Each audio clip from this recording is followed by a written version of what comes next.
وصلى الله على نبينا وسيدنا محمد وعلى آله وصحبه أجمعين أما بعد. Kita panjatkan puja dan puji syukur kehadirat Allah Subhanahu wa taala. Pada kesempatan malam yang berbahagia kali ini, tanggal 28 Zulhijjah 1443 Hijriah, atau yang bertepatan dengan tanggal 27 Juli 2022, kita masih kembali diberi kekuatan, kesehatan, hidayah serta taufik dari Allah Jalla wa'ala, sehingga kita bisa kembali menghadiri pengajian rutin tafsir Al-Quran di Masjid Agung Darussalam Purbalingga. Kita berharap semoga Allah Subhanahu wa taala berkenan untuk melimpahkan kepada kita semuanya ilmu yang bermanfaat, sehingga bisa kita amalkan sebagai bekal untuk menghadap kepada Allah Jalla wa'ala. Allahumma amin. Salawat dan salam semoga senantiasa tercurahkan kepada junjungan kita Nabi Agung Muhammad sallallahu alaihi wasallam, kepada keluarganya, sahabatnya, dan umatnya yang setia mengikuti tuntunannya hingga akhir nanti. Seperti biasanya, sebelum kita mengawali pengajian malam hari ini, kita akan membaca surat yang mulia, surat Al-Insyiqaq. Semoga Allah Subhanahu wa taala memberkahi majelis kita. أعوذ بالله من الشيطان الرجيم.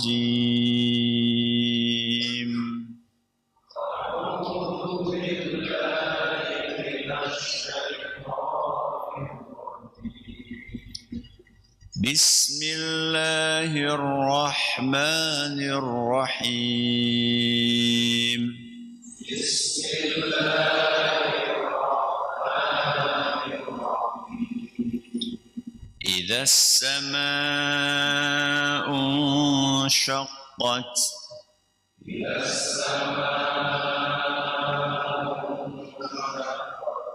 وأذنت لربها وحقت.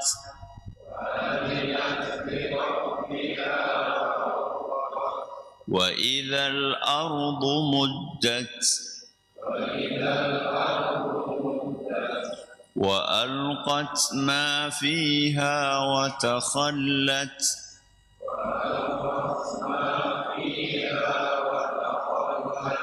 وأذنت لربها وحقت.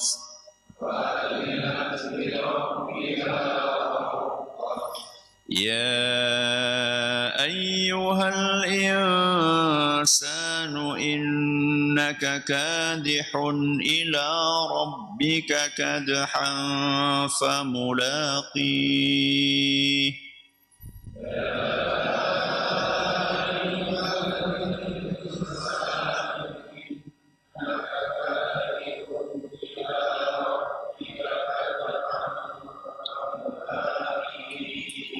فأما من أوتي كتابه بيمينه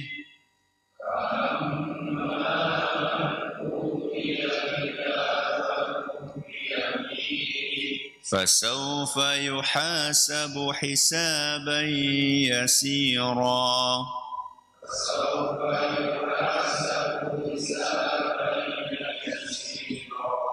وينقلب إلى أهله مسرورا.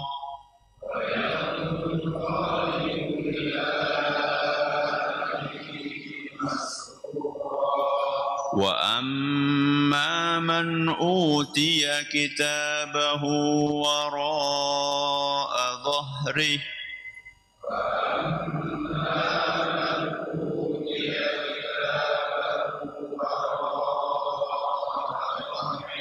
فسوف يدعو ثبورا. ويصلى سعيرا إنه كان في أهله مسرورا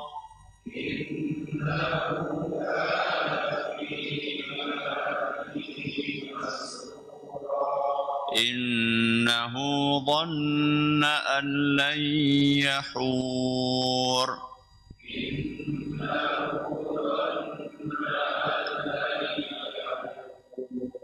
بلى إن ربه كان به بصيرا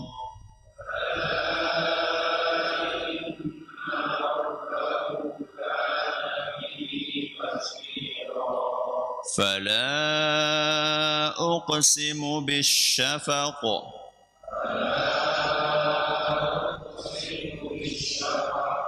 والليل وما وسق والقمر إذا اتسق لتركبن طبقا عن طبق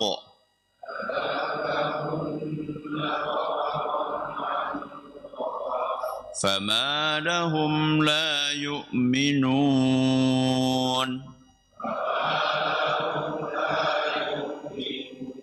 وإذا قرئ عليهم القرآن لا يسجدون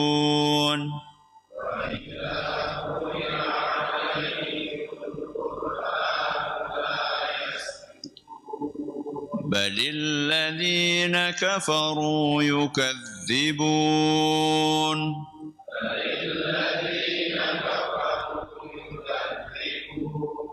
والله أعلم بما يوعون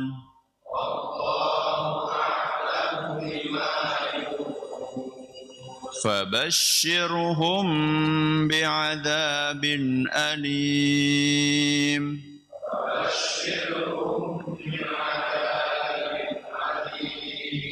إلا الذين آمنوا وعملوا الصالحات لهم أجر غير ممنون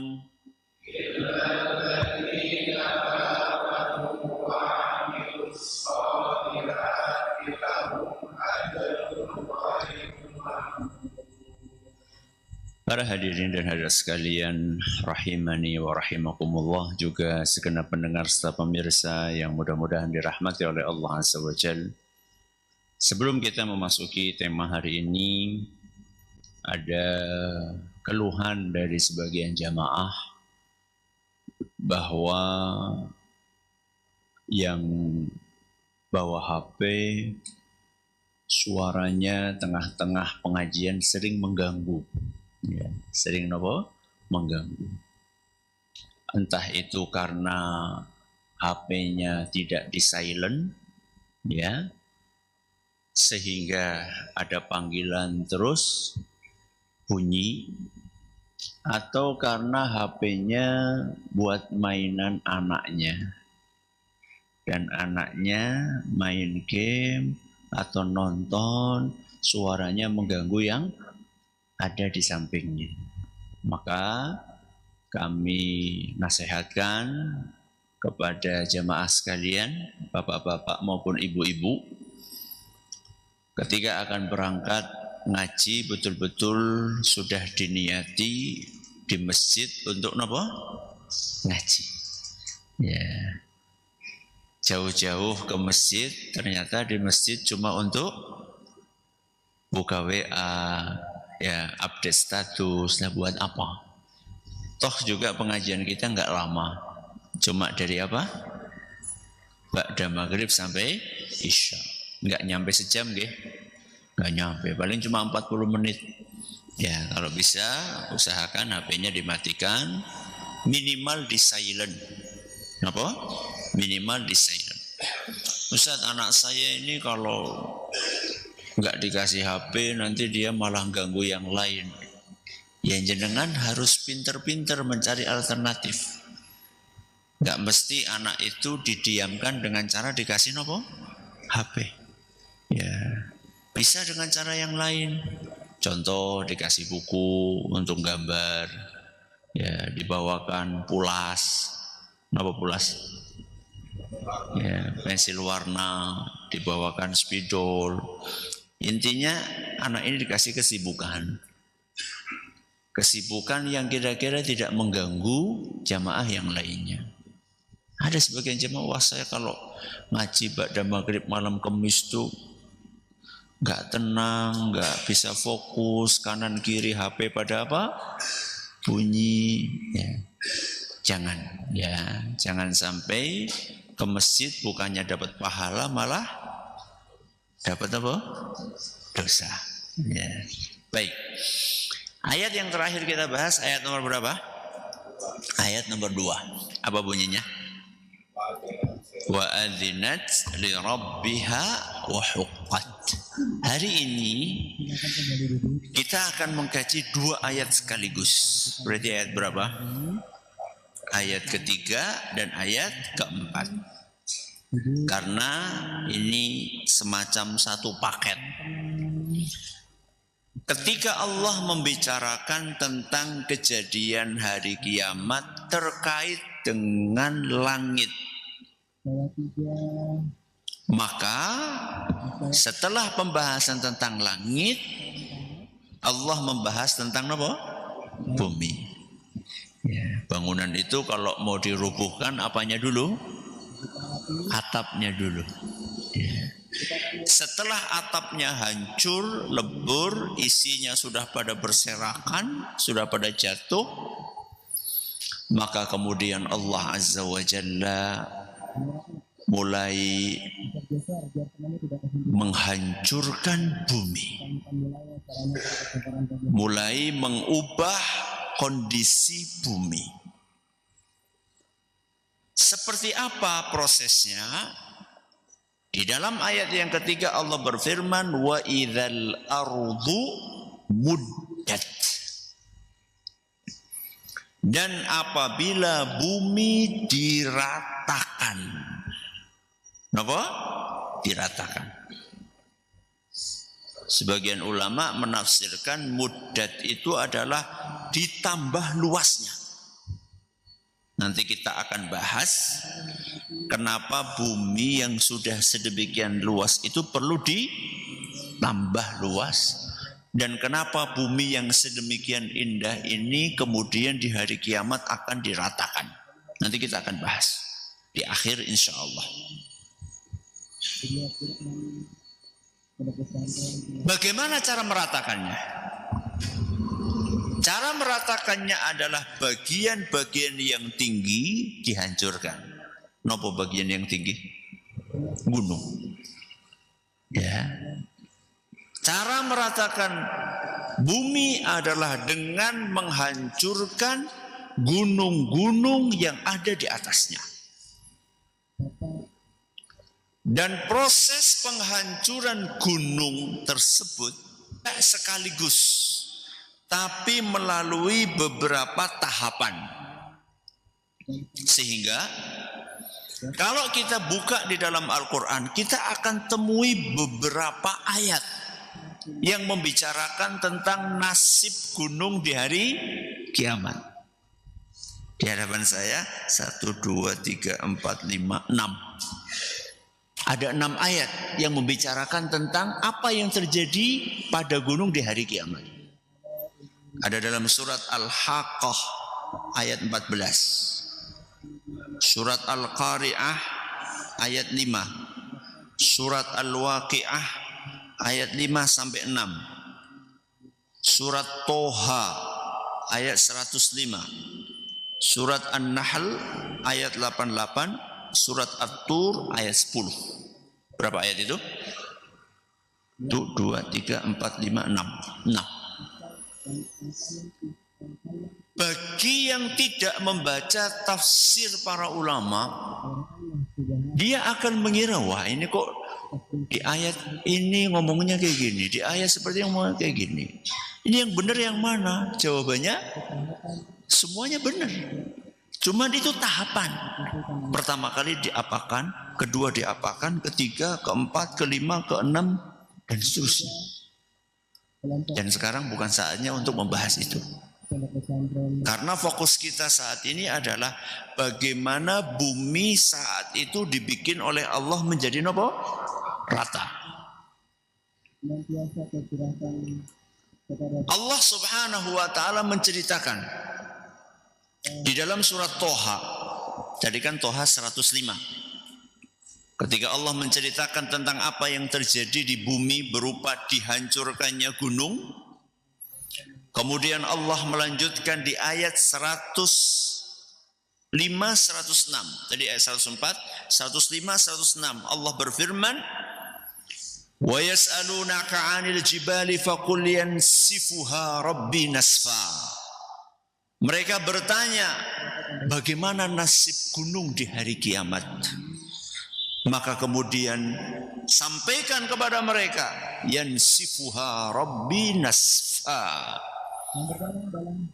Tuhanku akan menghancurkan bumi, menghancurkan gunung sehancur-hancurnya. Terus apa yang terjadi setelah gunung-gunung itu pada hancur? Fayadharuha qa'an safsafa. Maka kemudian bekas gunung itu rata sama sekali.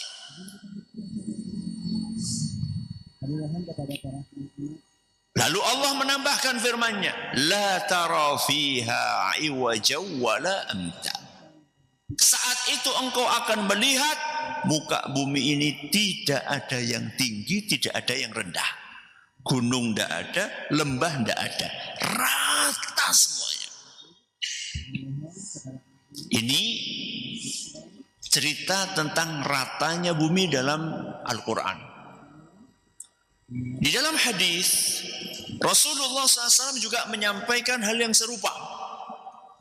Dalam hadis yang diriwayatkan oleh Imam Bukhari dan Muslim, Rasulullah SAW bersabda, yuhsyarun nasu yawmal qiyamati ala ardin baydha'a afra kaqursatin naqiyyi laysa fiha ma'lamun li ahad. Nanti di hari kiamat umat manusia akan dikumpulkan di atas bumi yang rata, gak ada tetumbuhan, gak ada air, dan tidak ada tanda apa-apapun untuk seorang pun. Rambu-rambu, tanda, rumah, apalagi rumah, wong gunung aja habis kok. Ya, jadi jangan pernah berpikir nanti ada tempat untuk berteduh, tidak ada. Jangankan pohon, ya, jangankan pohon, gunung aja habis, apalagi bangunan-bangunan apa? Pencakar langit, semuanya rata. Ya, ini adalah kandungan dari surat nopo? Ayat yang ketiga dari surat Al-Insyiqaq. Wa idzal ardu muddat. Terus apa lagi yang terjadi saat itu? Ayat berikutnya. Wa alqat ma fiha. Dan bumi memuntahkan apa yang ada di dalamnya. Wa takhallat, sehingga isinya kosong. Bumi nopo? Memuntahkan apa yang ada di dalamnya. Apa yang ada di dalam bumi? Hah? Bumi ini isinya nopo? Batu bara, apa emas,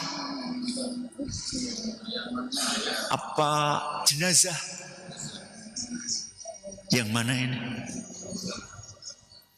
Kata Al-Imam Mujahid rahimahullah, salah seorang ulama tafsir dari kalangan tabi'in, akhrajat ma fiha minal mauta. bumi akan mengeluarkan isinya berupa jenazah-jenazah yang dikubur di dalamnya. Nanti kita akan jelaskan kalau jenazahnya sudah jadi tanah bagaimana. Nanti kita akan jelaskan. Ini penafsiran yang pertama, bahwa isi bumi maksudnya apa? Jenazah yang dikubur di dalamnya. Adapun Imam Qatadah, beliau mengatakan alqat asqalaha wa ma fiha. Kata Imam Qatadah, pokoknya isinya bumi dikeluarkan semuanya. Berarti kalau menurut Imam Qatadah ini bukan hanya jenazah, termasuk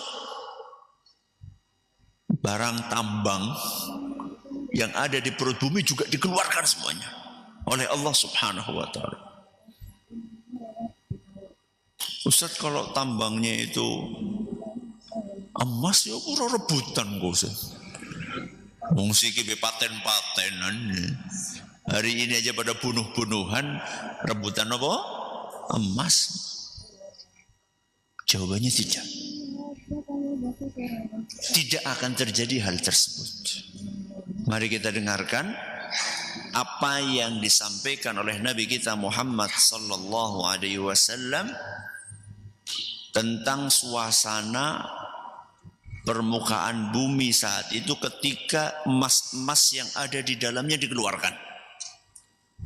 Dalam Sahih Muslim, Rasulullah sallallahu alaihi wasallam bersabda, "Taqi'ul ardu aflada kabidiha amsal al-ustuwani min adh-dhahabi wal fiddah." Di hari kiamat nanti, bumi akan memuntahkan harta yang ada di dalamnya berupa emas dan perak bagaikan tiang-tiang. Jenengan pernah melihat emas gede ini saka masjid gitu. Ujuk-ujuk tuing jadi apa? Emas. Jenengan bisa bayangkan berapa kilo emas itu? Freeport tidak ada apa-apanya. Ya. Ini bentuknya apa? Tiang-tiang emas berserakan di muka bumi. Apa komentar manusia? Fayaji'ul qatilu fayaqulu fi hadza qatalt. Orang yang pernah membunuh di dunia, ngelihat emas itu dia berkata, gara-gara ini aku membunuh orang. Gara-gara ini aku membunuh orang. Wa yaji'ul qati'u fayaqulu fi hadza qata'tu rahimi. Itu pembunuh. Orang yang memutus silaturahim, dia akan berkata, gara-gara ini aku memutus silaturahim. Rebutan apa? Warisan. Alhamdulillah. Kakak dengan apa? Adik. Yang rukun berpuluh-puluh tahun. Begitu ayah dan ibunya meninggal, terus tukaran. Gara-gara apa? Harta. Gara-gara harta. Masing-masing pengen dapat jatah paling banyak. Masing-masing merasa paling berjasa merawat orang tuanya. Lu nyung sing merawat nganti bapake sedo, ya nyung jatahe kudu luwih akeh. Lho jenengan sing merawat golek apa? Golek warisan. Alangkah hinanya tujuan merawat cuma mencari warisan. Merawat itu untuk mencari pahala dari Allah Azza wa Jalla, untuk mengejar surga. Wong kebaikan kok diungkit-ungkit. Mendingan nyong orang merawat lebih parah maning. Wis orang merawat jaluk bagian paling akeh ora isin. Ya. Begitu meninggal dunia ngumpul kabeh. Begitu ketika sakit gak ada yang peduli. Anak-anak memalukan. Ya. Pembunuh datang. Terus apa? Pemutus silaturahim datang. Wa yaji'u sariqu, maling datang. Nah, maling ya. Apa kata maling? Fi hadza quti'at yadi. Gara-gara ini tanganku dipotong. Ya. Sampai aku nggak punya tangan lagi gara-gara ini sebabnya ini. Terus apa yang terjadi? Tsumma yad'unahu fala ya'khuduna minhu syai'a. Kemudian semua tadi maling, apa maling? Pemutus silaturahim, pembunuh, mereka semua meninggalkan harta benda tersebut, tidak mengambil sedikit pun. Jadi mereka sudah nggak tertarik lagi dengan harta-harta seperti itu, karena yang dipikirkan adalah bagaimana nasibku nanti di hadapan Allah Azza wa Jalla. Sudah, ini andaikan yang dikeluarkan adalah nopo? Emas. Bagaimana jika yang dikeluarkan adalah jenazah? Ya. Apabila yang dikeluarkan jenazah itu sudah diceritakan oleh Allah Subhanahu wa taala dalam surat Az-Zalzalah, idza zulzilatil ardu zilzalaha wa akhrajatil ardu athqalaha. Apabila bumi diguncangkan sekeras-kerasnya, idza zulzilatil ardu zilzalaha, diguncangkan supaya apa? Supaya gunungnya hancur berantakan, jadinya rata, mirip kan? Wa akhrajatil ardu athqalaha, dan bumi akan mengeluarkan isinya. Isinya sudah disampaikan tadi. Harta yang ada di dalamnya dan juga nopo? Jenazah. Timbul pertanyaan, loh jenazah itu kan ya yang baru mati kemarin, hari ini kiamat. Masih nopo? Masih utuh. Lah yang matinya 100.000 tahun yang lalu bagaimana? Apakah masih tetap bisa dibangkitkan? Tetap. Karena ada satu bagian tubuh yang tidak akan hancur. Apa itu? Tulang ekor. Kata Rasulullah SAW dalam Sahih Muslim, kullu ibni Adam ya'kuluhu turab illa ajbad dhanab. Tubuh manusia semuanya akan dimakan tanah kecuali satu bagian. Bagian itu adalah tulang ekor. Dengan modal tulang ekor ini, kata Nabi SAW dalam riwayat yang lain yang disebutkan oleh Imam Ibnu Abi Asim dalam kitab beliau As-Sunnah, dan sanadnya dinyatakan bagus, kuat oleh Syekh Al-Albani, minhu yambut, dengan modal tulang ekor inilah tubuh manusia akan ditumbuhkan kembali. Wa yursilullahu ma'al hayah, Allah Subhanahu wa ta'ala menurunkan air kehidupan. Begitu dikeluarin nggih, ada yang tinggal tulang ekor, ada yang mungkin masih utuh, ada yang tinggal separuh, ada yang masih lengkap apanya? Tengkoraknya. Keluarin semuanya, keluarin. Kemudian Allah turunkan air yang namanya air kehidupan. Fayambutuna fihi nabatal khadir. Kemudian setelah diturunkan air kehidupan tersebut, tubuh manusia yang bermacam-macam sisanya tadi akan tumbuh kembali seperti tumbuhnya sayuran.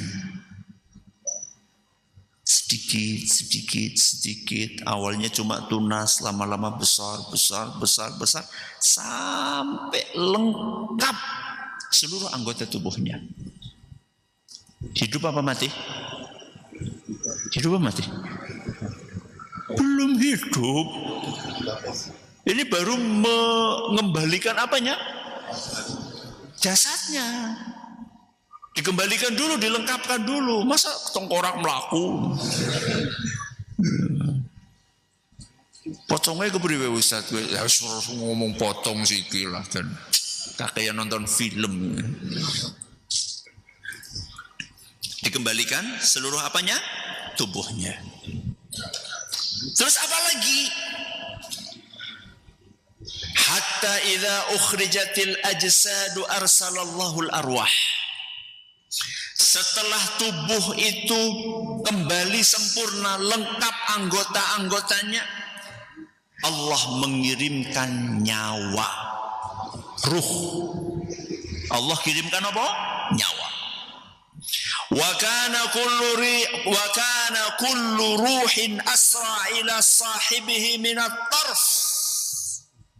Dan setiap nyawa secepat kilat kembali ke tubuhnya masing-masing. Saat itu sudah mulai nopo? Hidup. Tsumma yunfakhu fis-sur. Kemudian Allah Subhanahu wa taala memerintahkan malaikat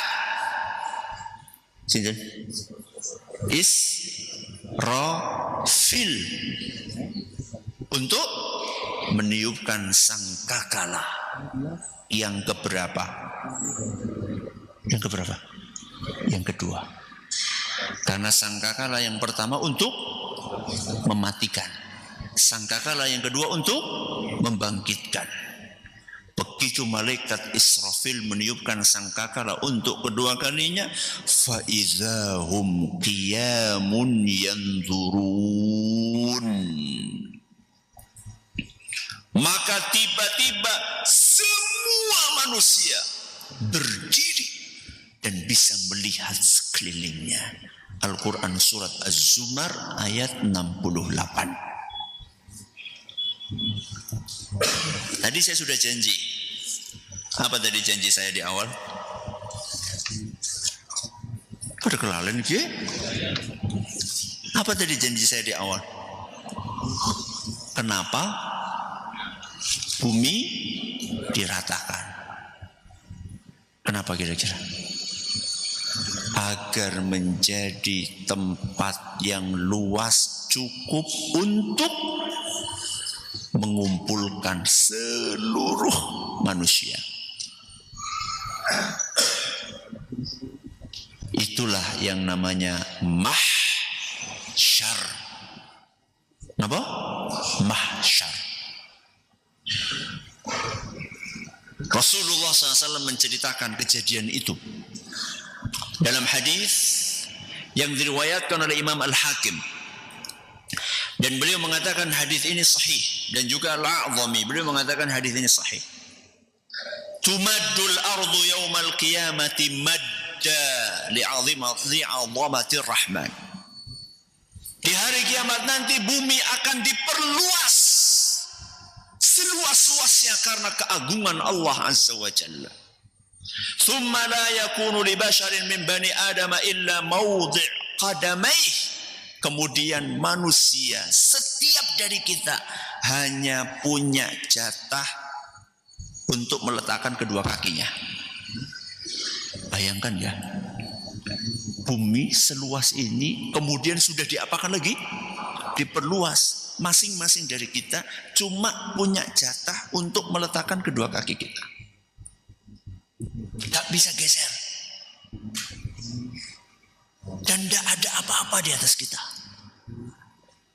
Jangan ngomongin payung. Ya, nggak ada pohon, nggak ada payung, nggak ada gunung, nggak ada rumah. Semuanya cuma dapat jatah segitu. Summa ud'a awalan nasi fa akhiru sajida.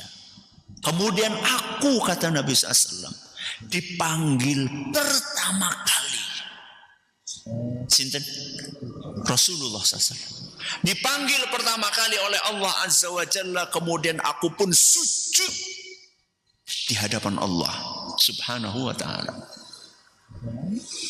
Dalam beberapa riwayat disebutkan Nabi SAW memuji Allah dengan pujian-pujian yang panjang. Setelah itu kemudian thumma yu'zanu li, baru kemudian aku diizinkan untuk mengangkat kepalaku.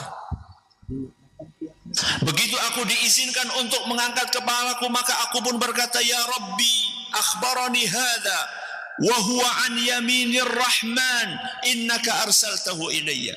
Wahai Rabbi, Jibril yang saat itu berada di sebelah kanannya Allah Azza wa Jalla, Jibril ini pernah memberitahukan kepadaku, wahai Rabbi, bahwa engkau mengutusnya untuk membawa wahyu kepadaku. Wa Jibrilu sakitun la yatakallam, dan malaikat Jibril itu diam, tidak bicara sepatah kata pun, karena nggak diizinkan sama Allah. Jibril diam. Maka Allah pun mengatakan, shadaq, Jibril benar, ya aku memang mengutus dia. Thumma yu'dzanu li fi syafa'ah, kemudian aku diizinkan oleh Allah Azza wa Jalla untuk memberikan syafaat. Syafaat apa? Syafaat apa? Untuk memulai proses hisab. Rasulullah SAW bersabda, ya Rabbi ibaduka abaduka fi atrafil ard. Wahai Rabbi, hamba-hambamu ini, mereka telah beribadah kepadamu di seluruh penjuru bumi. Meminta, memohon, karena satu kondisinya tidak karu-karuan, gak bisa tidur. Fa'idhahum bisahirah. Ya, sahirah itu adalah tempat luas yang orang di situ semuanya gak bisa tidur. Bayangkan, matahari didekatkan di atas kepala, panasnya luar biasa, masing-masing keringatnya tergantung amalannya. Ada yang sampai ke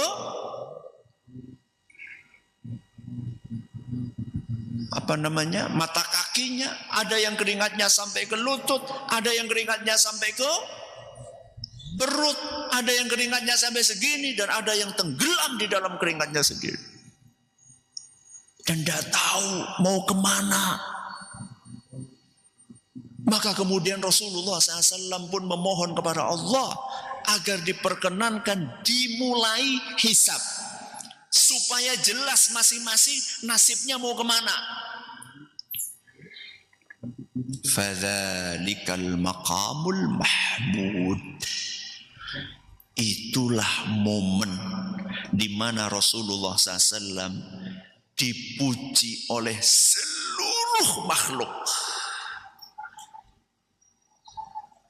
Makanya ketika kita habis azan, kita doa apa?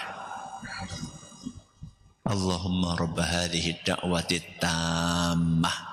Terus wassalatil qa'imah ati Muhammadanil wasilata wal fadilah wab'athu maqamam mahmudanil ladzi wa'atta. Apa artinya maqamam mahmudah?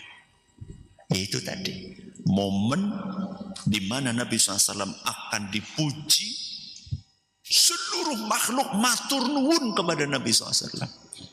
Karena mereka sudah enggak betah, sudah enggak tahan dengan kondisi saat itu.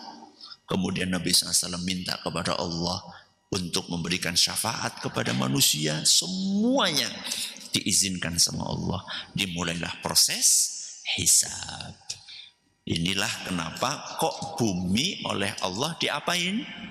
Diratakan, isinya dikeluarkan untuk menjalani proses berkumpul di padang mahsyar, lalu dimulai proses hisab. Mudah-mudahan bermanfaat untuk kita semuanya.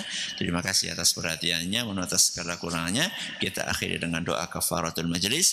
Subhanakallahumma wa bihamdika asyhadu an la ilaha illa anta astaghfiruka wa atubu ilaik. Assalamualaikum warahmatullahi wabarakatuh.